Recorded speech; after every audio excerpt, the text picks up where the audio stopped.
Hi guys, I'm Chris. I'm Danielle. And yesterday we had the pleasure of injecting a fabulous patient and we want to talk about it.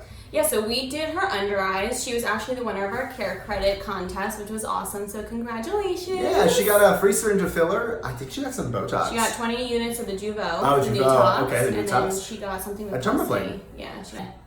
But before we start, we want to cover something super important, and that's about splitting a syringe. Because a syringe of filler is only 1/5 of a teaspoon. which is not a lot. Think about when you bake at home and you put in a full teaspoon of salt. Even that's not a lot. And now it's 1/5 of that. Right. So why were we able to split a syringe for this lovely patient? So when I consulted with her, which is what I always tell my clients, consult especially for the under eyes is super important because everyone's face is different. She didn't have a lot of deficit in her tear trough. Actually, most of her deficit was more lateral around her orbital bone. So that's where I really wanted to focus on giving her some support. Whereas a lot of times when clients come in, they notice actually their fat pad in the center of their cheek here has started to either fall or they lost some bone mass. And then my other suggestion was to give her a little bit of definition in the vermilion border, which is kind of the outline of your lip. Where you put your lip liner. Right, and her lips are beautiful to begin with, but she was agreeable. She thought that just a little bit would give her a nice little pop this way when she puts on some lip gloss. She has a nice, defined border. So because she didn't have much volume loss, we were able to use that 1/5 of a teaspoon, about 80% in the under eye area and about 20% in the lip. So before we start any procedure though, one of the most important things we do is before and after photos. They save our butt a lot because a lot of times our clients forget where they started.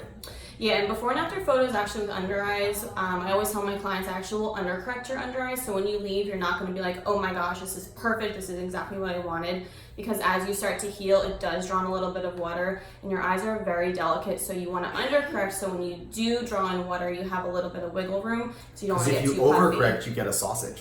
Yeah, so when you come back in 2 weeks, I like to bring my under eye clients back in 2 weeks to kind of see how everything's settled. Normally I will leave a little bit of filler to kind of touch up if we need to, and that's when I like to get my after picture. So the next step for any injectable treatment is numbing.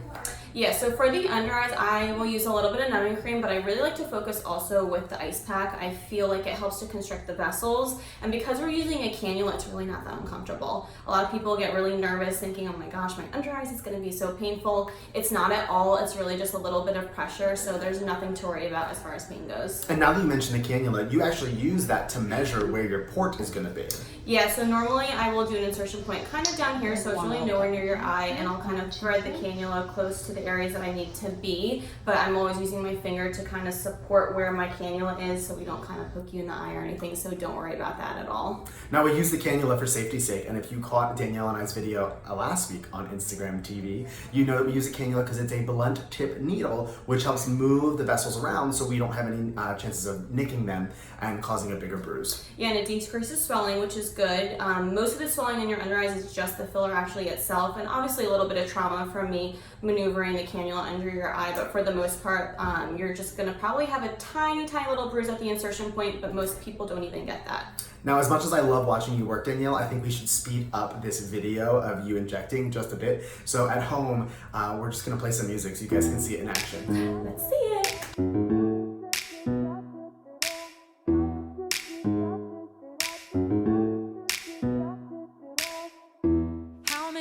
Did I spend thinking about how you did me wrong, wrong, wrong? Lived in the shade you were throwing till all of my sunshine was gone, gone, gone.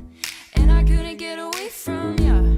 In my feelings more than Drake, so yeah, your name on my lips, tongue-tied. Free rent living in my mind. But then something happened one magical night. I forgot that you existed. And I thought that it would kill me, but it didn't.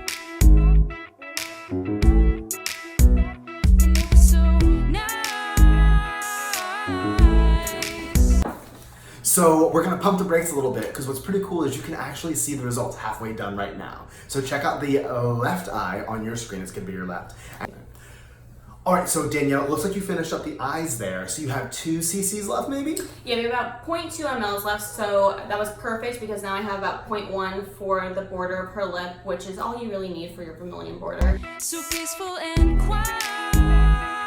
I forgot that you existed.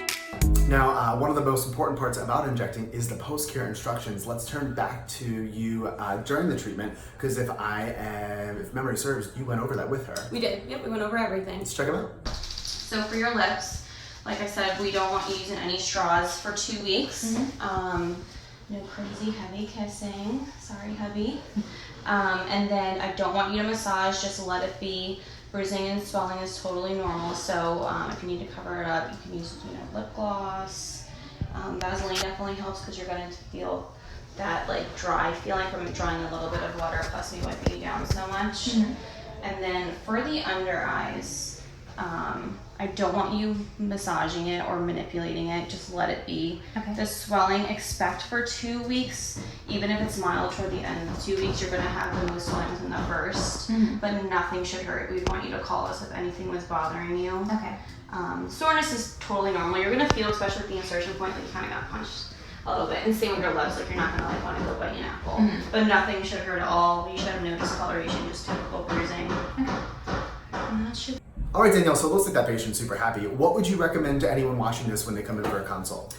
If you're starting to notice that you're starting to look tired or you feel like your under eyes are starting to look heavy or even dark, I would definitely recommend come in for a consult. I'll go over everything with you and what I think you may need as far as the plan, because sometimes it will be more than a one-step process. Sometimes we need you to come in 2 or 3 times so we can get you exactly where you need to be, because everyone's different and I like to treat each client individually. And that's why consultations are complimentary. We'll see you guys soon. Bye. Bye. It isn't love, it isn't hate, it's just indifference.